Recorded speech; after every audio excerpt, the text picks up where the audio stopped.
Hi, physics guys. I gave you an assignment to read through uh, the next part. And the next part talks about waves. And so here we go. I'm going to do a lecture that goes along with it, so that you get more than just reading out of this. I want you to be able to read through this, and I'll give you some extra explanation on what this actually entails. Um, First and foremost, what is a wave? A wave is just any disturbance that carries energy away. All right, and it goes in a certain direction through a specific medium. Not the most exciting of definitions, but there it is. Not a big deal. Um, there, you can have just ding a wave pulse, where you create one quick disturbance and it goes away, right? It goes out in whatever direction it does, like sound goes in all directions. Um, and then there's the periodic, which is continuous waves over and over and over and over. All right, and so there are three types of waves that you're going to read about in this section. There are transverse waves, longitudinal waves, and surface waves, and they each have their own different characteristics. Um, the transverse wave is a wave that the disturbance is perpendicular to the direction of the wave. If you shake a rope up and down continuously and watch the waves go down the rope, that is transverse, because your shaking it is perpendicular to the direction of the wave. If you have a spring and you stretch it out, and you stretch it out in certain places, and you have it so that the wave can go back and forth along the spring, you have it stretched out a little bit, and you pull it back and you watch. The wave will travel this way and then travel back that way, and it'll go back and forth. And those are the examples, the picture examples that you see in the text itself. So that's longitudinal. Longitudinal is the one where the disturbance goes along with the actual wave itself. It goes in the same direction as the wave. And then there's that surface wave. The surface wave is what you see when you're at the Jersey Shore, or you're at some sort of ocean, and you see waves on the water. Now, underneath the water, those disturbances are longitudinal in nature. There's nothing under the water, unless maybe there's some sort of disturbance in the bottom of the ocean that causes some sort of perpendicular motion, pushes upward. But most of the time it's just flowing back and forth, or flowing in a direction and creating longitudinal waves deep down underneath. But up at the top, that's where we have that sort of there's enough motion that starts to push water over the top, and it starts to form these waves. So there's you'll see the picture in the text of I believe it looks like, the wave sort of rolls circular, and it has an arrow that shows that it's rolling, and that's why waves look like they roll. And then if they crest, they still fall over the top. They're not necessarily going up, and they're not necessarily going out. They're doing a little bit of both, so they're rolling. And now we get to the actual characteristics that we talk about. And so we talk about the speed of a wave, right? Or the velocity of a wave, because it's going to be going in a specific direction. So our velocity is, again, change in distance over, or change in time. It's just very simple.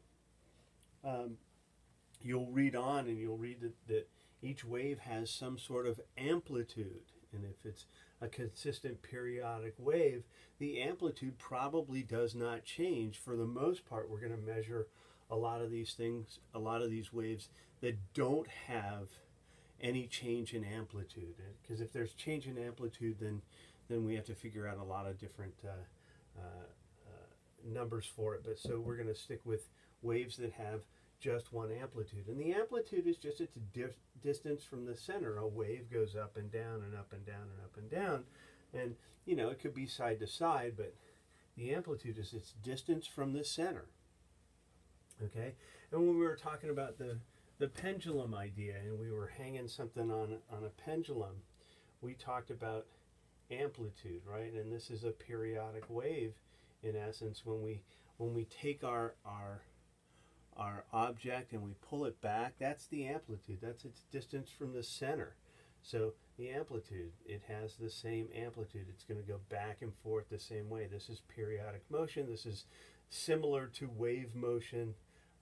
Wave is more like making this shake back and forth, but I digress. Amplitude is distance from the center. Let's see if I can put that on there and not have to worry about it anymore.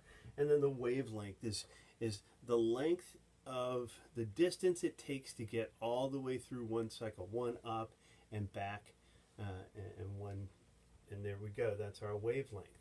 Now I'm going to talk about how we designate it and how we can find a wavelength. They use the Greek letter lambda. Wavelength is equal to the velocity of the wave divided by its frequency. Don't worry, I'll get to frequency in 1 second. Okay? And so really and truly the last things we like to measure is the time period of a wave. How long does it take? How many seconds does it take to complete one full cycle of the wave? And that's the time period.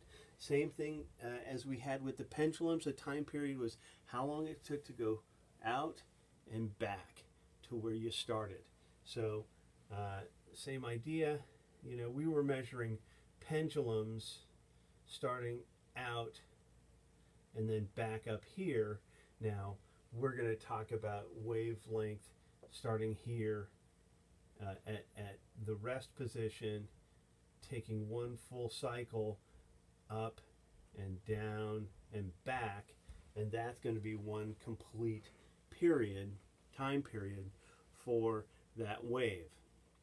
The last thing before I get into the example of waves, and what I'm going to do is I'm going to finish frequency, and then I'm going to recap, and then we're going to go through that example in another video, so I can write down what's going on in that example.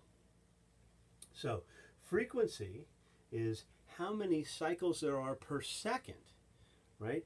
There may be a lot of cycles in 1 second, or it may not even have completed a complete cycle in 1 second. Perhaps the wave is very, very slow. Frequency is measured in hertz. I'm sure you've heard of megahertz because we've all dealt with some sort of musical equipment or something that deals with sound, and therefore that sound is measured usually in megahertz because we're talking about lots and lots of sound waves moving at a certain speed, so or certain frequency, like you guys aren't used to the radio as much as we old people are used to the radio.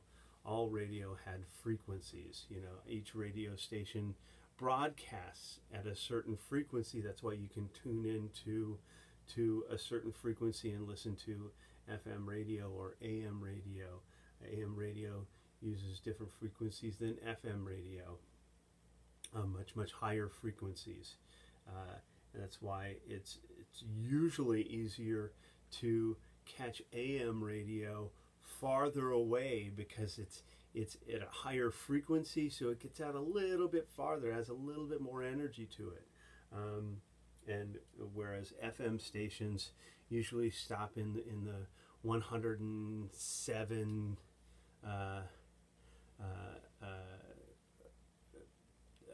hertz area. That's why we don't usually hear FM stations farther away.